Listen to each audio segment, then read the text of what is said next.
We've talked about contenders on this channel before. We're going to talk about the next big thing. 125 pounds, Manel Kape.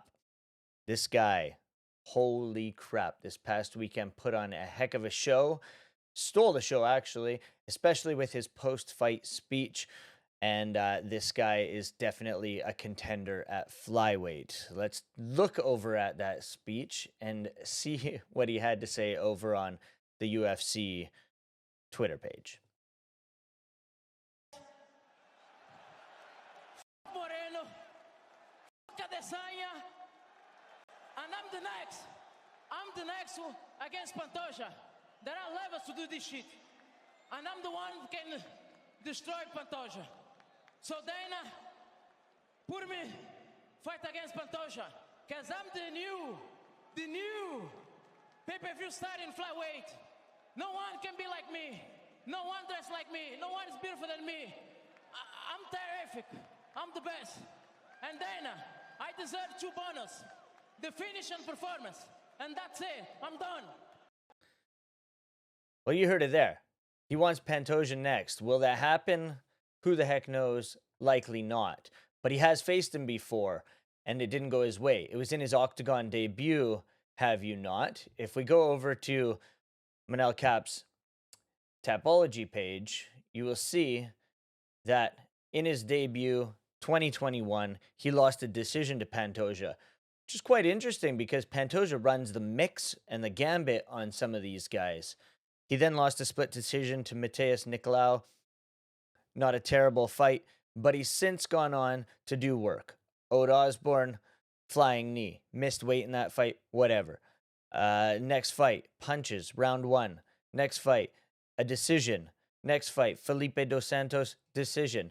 Then he lost to Muhammad Mokaev, who's no longer a part of the UFC. Unfortunate loss. Then this last fight, UFC Tampa, Bruno Silva strikes at 1 minute and 53 seconds into round 3. He was piecing up Silva like crazy. Silva probably couldn't see out of one eye. He was a bloody mess. And Manel Kape did work. But he is hittable. And that's an issue against a guy like Pantoja because Pantoja blitzes and Kape is a guy who could get hit. Let's look at some of these photos on the UFC Instagram page of his fight. There he is, declared the winner, Starboy, the winner of that fight. Here he is after the finish. Again, the finish, and there he is, showing his work after his handiwork after calling him over.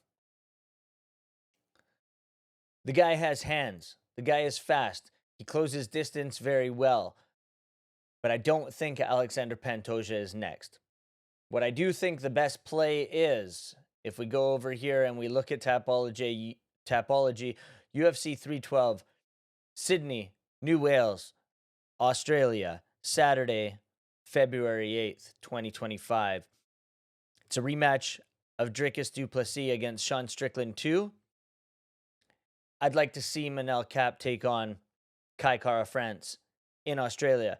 Even though he said F Kai Kara-France in that Twitter interview in his post-fight speech, I think that fight is the best one to make. They can say, give the winner of this fight, it's a #1 contender fight. They can give the winner of it Alexander Pantoja, and we'll see how that goes down. But I think that is the fight to make because these two guys obviously don't like each other. They're both heavy hitters. They're both very well-rounded. And as I said, they don't like each other. They were supposed to fight in 2023, and that fight didn't happen.